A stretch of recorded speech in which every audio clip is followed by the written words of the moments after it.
Hello and welcome to the third video of the series. I'll be showing you how to manipulate the camera and to render it out for further manipulation in a 2D software or just to showcase your artwork. So let's just see what happens if we render it. So render on the top tab here, let's just hit render image, and you can see here there's a hotkey assigned F12. So let's hit render image. But when we see this, it doesn't look like what we see currently. And the reason for that is we're using a kind of like VizDef mode or material preview. But if you really like the look of this, you'll have to render it with viewport. And I can show you that now. But when you render a viewport, it'll have all these extra bits here, which you may not necessarily want. You can toggle the image overlay stuff. If you click on this, let's navigate towards a composition that you might enjoy, and then if we go to viewport render image, and you can see here this is what we have. Now why is it that when we render image it shows this? Well, it's because we have the real-time engine real-time render engine Eve or Eevee, or I don't know how to say this. So if we click on this file tab, viewport shading, we can see it's right here. Now if I hit 0, it'll go to the active camera, and the active camera looks like this. So now if we render image, you can see this is what we're getting. Over here, we're going to start manipulating the light and showcase how we can get some really cool scenes here. I have other demonstrations where it shows lighting and fog if you want to take it the extra mile. But let's turn back our image overlays on. We can see the camera is pointing this way, our light is here. I love 3D because as a 2D, primarily 2D artist, it's hard to just imagine all these lighting scenarios. But now I just move the light, and this is wonderful. Like this saves me so much time trying to like iterate my lighting scenarios, and has a lot more room for experimentation. Because there's some lighting scenarios that you can't find in reference images, or sometimes like I just haven't built up enough of a visual library to actually see these lighting scenarios. And I think lighting is like another aspect that is a fun creative endeavor that's hard to get, but eventually if you keep at it for a while, you start developing your own aesthetics. I like to light these things. For me, I know some people love using HDR maps and trying to create things realistically. That's beautiful. I have a hard time trying to do realistic lighting because I like everything to be a sort of stage play, or like a miniature diorama where you have fantastic lightings and weird situations where there shouldn't be lighting, or bloom here and there. But that's my own aesthetic tastes. You develop your own, there's no wrong way. But definitely take in feedback and critique if you're wanting to get a specific stuff. Sorry, I'm going off track here. Okay, so we can just manipulate the light this way, and if we render it again, you can see again our wood material is super shiny, so you can see it's actually reflecting a little light orb here. Just kind of nice, a little cute light orb. We can change that. Let's go back to the roughness. You can see it's kind of blowing it out a bit. We can lower this back here so it's not as severe, and our metallic here, and you can see it's copying our light source. Now this is just called the point light. There's a variety of lights in the lighting tab here. You can see currently it's light with a power of 1000. The sun, spot, and area. If we put the sun, it's gonna blow everything out. Usually you want it at like 1. 1's good. And we can start rotating again with the manipulation tools. We can rotate the sun with RX, rotate up, RY, do it this way, RZ, G to move, GZ, GX, not again. With the sun itself, moving it won't do anything because it's a directional light source. So it's not like the point light. It'll always face this way. So it's actually like a sun beaming down. So usually I like to put this off somewhere so I can see where the line is pointing. So we can start manipulating it this way and like rotating it around. If you double click R, you can rotate it this way. If you hold shift, you can slow down the rotation. For instance, this is like the sun. it can be hard to move around. What I enjoy is using the the item transformation and manipulating it this way. I find it's easier for me personally, so I can like zero these in and like rotate it this way. Just for a little something. You can see it's smoothing the edges out, and that's a setting in the engine, render engine Eevee, where you can find it in shadows and tick this off. And now these are the sizes of the lighting. This is at like 1024. We can bump this up a bit. You can see it sharpens out. It can get a little complicated at times, where you know it's like hard to like try and fix these jagged edges at times. You gotta really wrangle it back and forth. I think if we start something, no, there's something like I still need to look into like how to get smoother edges, because that's the resolution map. Anyway, so now we've learned how to manipulate the light source here. How do we add other light sources? So let's just say I'm just gonna look at this here. I kind of like the look of this. All right, let's add in another light source here. So with 3D cursor, I mentioned before, that's where objects are created. So I can click on that house here, because now I know that's where it's gonna be created.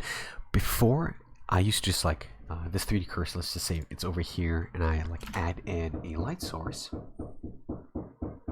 Nice. Someone's doing construction next door here. So add light. Let's move this way. You can see it spawned over here, but I'd be like, oh, where's the light source here? So I'll delete that, add in a light source, point, and now we can see it's being generated right here. So now we can do 50, 150, we can start increasing this, decreasing this, we can change the color of the light here, and that's kind of looking kind of nice. You can see also the shadows a little bit sharper this way, because it's closer. Alright, so we can have it like this. Our camera is currently back here. So let's start manipulating it this way here. For me, I like to think of like a little bit of color theory. Since the lighting is white right now, we can kind of like maybe cool it off slightly and have those like nice blues kind of pop in this way. And look, that's looking really good. Another thing I like to do is darken the sky completely like this, because this takes into account the ambient occlusion, like bounce lighting. So if I make this blue, you can see the shadows are blue here. Now, you can actually manipulate this to like I like to just crunch it all the way down to black like this here. And we can go back to the object properties of the sun.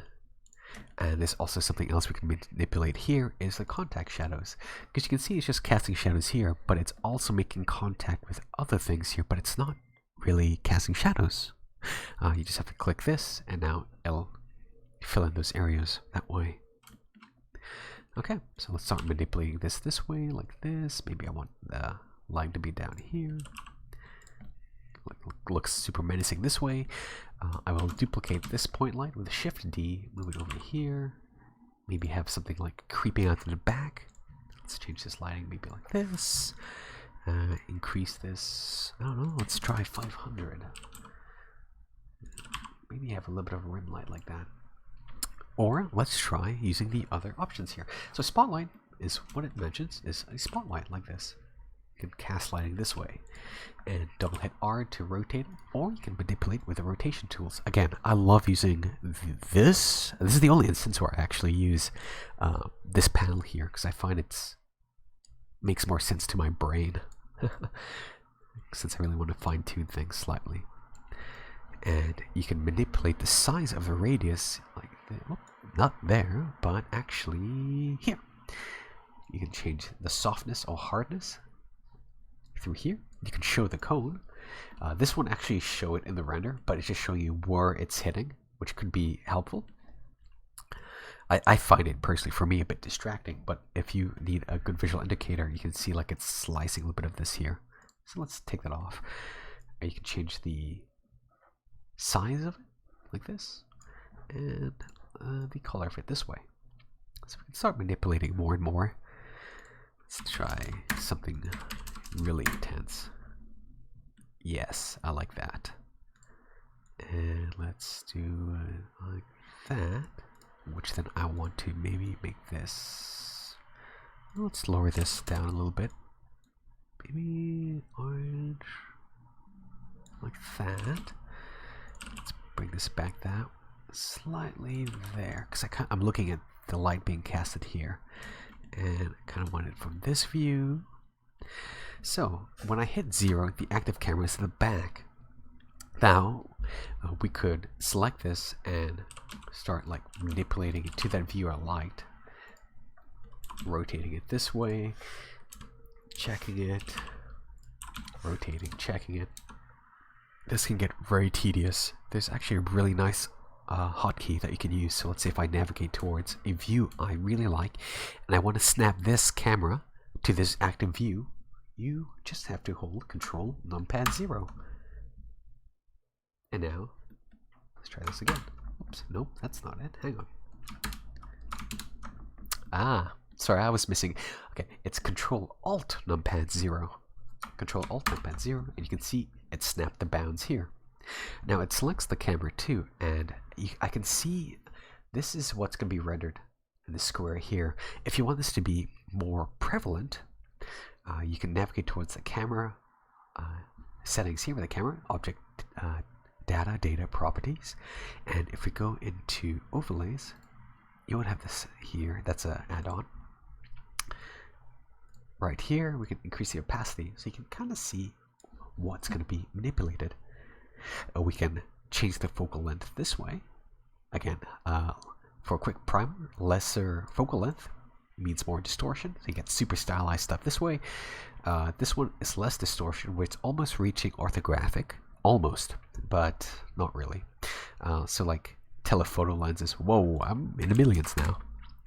I also advise not scrolling like this, because sometimes you'll accidentally go a little bit too far and get like focal length of, I don't know, 2 meters or something. It isn't too bad with the camera, but if it happens in subdivisions, it's just gonna flat out crash Blender. So like telephoto lens this way, like 250 and above. It's like architectural buildings that way.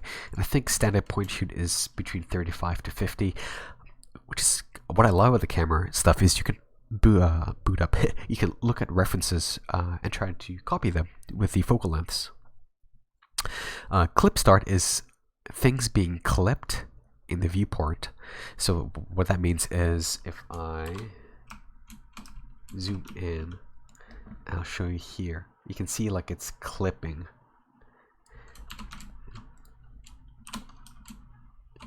stuff. You can see it's slicing it a bit, and that's just a way to isolate areas. If there's like some background stuff you don't want, you can clip it that way.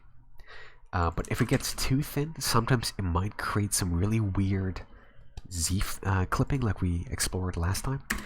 I kind of like to keep it around 1 meter. And now, okay, so we want to showcase the top of the roof here. We can start moving it this way. We can move it up like this, move it to slide back like this, and start bringing it up in full view. And now if you want to be super professional, you can hit composition guides again where we access this, and you can add in your thirds, center, your triangles, the golden ratio. Praise be. What else do we have here? Let's go with thirds here. And it's very hard to see, so what I like to do when I'm trying to compose something in a shot, I like to go back to this view so I can actually see the guides here. And you can also hide in some of the extra information like this. Just want to toggle it back on if you're trying to find your light sources. And now, using this fancy guide, these on the grid, just as a composition primer, is focal points of focal interest. So if you want people to pay attention, you want to put them around these points here. And this is the center point here. So now I'm just gonna try and use this as a means to create some sort of interesting composition. I mean, it's like that. And let's just duplicate this and put this little thing up here. Right there. And what else can we put here? Let's just move this over here. Alright, so now if we go back, look at that. You have something interesting here. We can scale this up a little bit bigger. Control A, scale. And now if we render this out, render, image render, or again, just hitting F12, we have our nice little render here. Let's just say if I delete this and you're like, you know what, I like the render, but I actually want it on a transparent background so I can just paste it on top of my drawing, or create, I don't know, assets for a game or interactive media, or something which requires like an alpha transparency. You can access that if you click on the render properties here, the camera looking settings, go to film and hit transparent. This is what you'll get rendered out. Render image. And now this will be a transparent setting. Take this out. Yeah, that's about it for lighting. Other than that, I think you're ready to create some really cool basic scenes with mesh generation, with basic material generation. You know how to create lighting, and you know how to manipulate the camera and move it into different scenes. So as a final recap, let me just bring this up a little bit here. Like that. Shift A, mesh. Let's bring this back here. So as a final recap, let's turn back on extras. You can add lighting with 3D cursor. Shift A, light, point. Adds it this way. Lock in the axis with GX, GY, GZ. You can specify how far up you want with by locking in the axis and typing a number. GZ1 moves up 1 unit. We can rotate, scale. Scale doesn't really affect this too much, but it does affect the area light, which is like this. You can see it spreads it all around like that. You can change the power of the light here. You can rotate around the light here. We can manipulate the camera so it goes into the view we're looking at with Control Alt 0, like that. Control Alt 0, numpad 0, Control Alt 0. Very handy tool, because manipulating the camera can be a pain in the butt. Alright, Control Alt 0. We can rotate the light. I think I talked about that. Sun.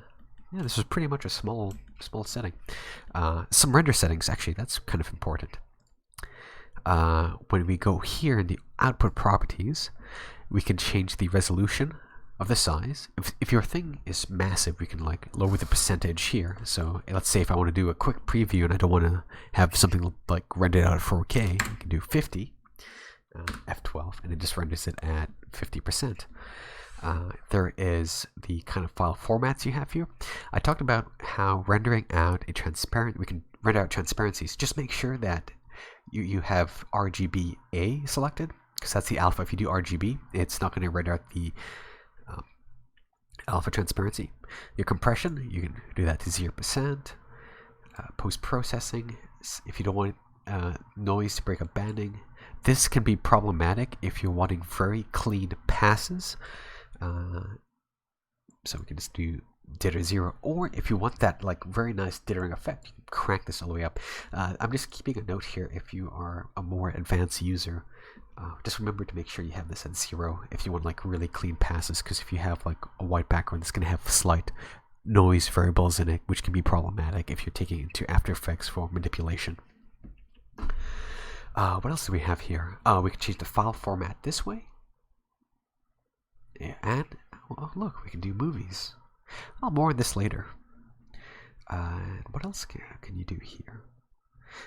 One important thing too is right now we're currently in the color management mode of Filmic, which kind of like changes the whites a little bit. You can change the exposure through this way. And yes, so we're currently Filmic. If you want your colors to be default, you can do it this way. You can see like it's slightly changed default. And Filmic. Filmic has a small options here of like low contrast, high contrast. You can manipulate it this way. You might note that I have more settings than you. I've actually copied the film setting over from legacy stuff like 2.7 because they removed it earlier on. It was something that I used a lot in my own work, and I was saddened to see they removed it. But you can, if you're interested in this, you can just download older Blender like 2.7, copy the film setting and render settings, and then paste it into your folder.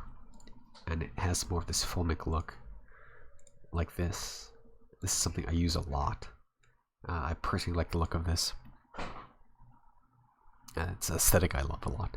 Alright, so there you go. Hopefully you have enough tools to start creating 3D art in Blender. Thank you.